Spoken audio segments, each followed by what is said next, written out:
I set out to tell a story about the birth of freestyle dance.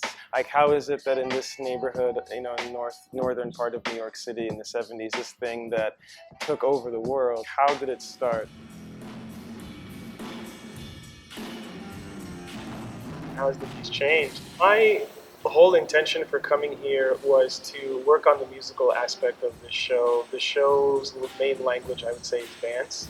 And I felt very comfortable with where the dance lived in the show, and I said, okay, let me really develop the musical world of the show. And so we kind of came initially with that mission. Something that was really unexpected that came out of this residency so far. It became an opportunity for us to look at all the material that we had developed over the last 2 years and to really synthesize it into a new format. We, I think, all had this moment where we're just like, we have to design a piece about 2020, which I didn't expect was going to happen, and it's ended up being like really significantly a part of this version of the show. So we are creating a completely new hour-long truncated version of the show, rewriting scenes that we have already written, looking at the first 40 minutes of the show and saying, can we condense that down to 6 minutes? I think giving yourself the opportunity to exercise in a space that is really safe to do that has been pretty life-changing.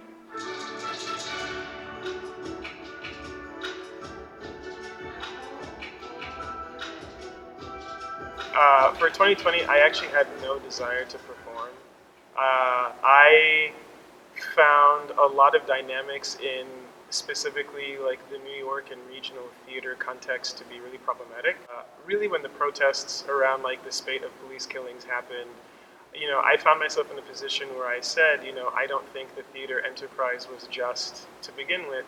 And given everything that's happening in the world, I can't justify going back into a rehearsal room until I see real sort of systemic changes.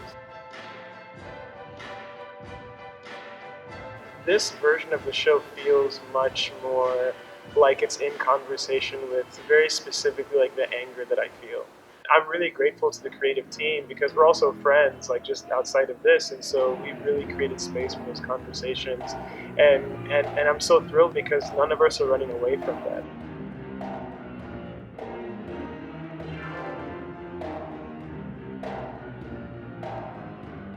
If we can't go back to a theater, I think it would be awesome to mount it under this bridge in the Bronx with the graffiti. So it's like you're actually in the area, you're in the neighborhood that this piece is referencing.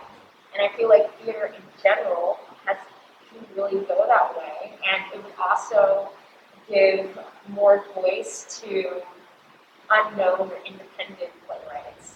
I feel like we all found ways to cope during the pandemic, and for me, every maybe couple of months, I would start writing and rewriting aspects of the piece.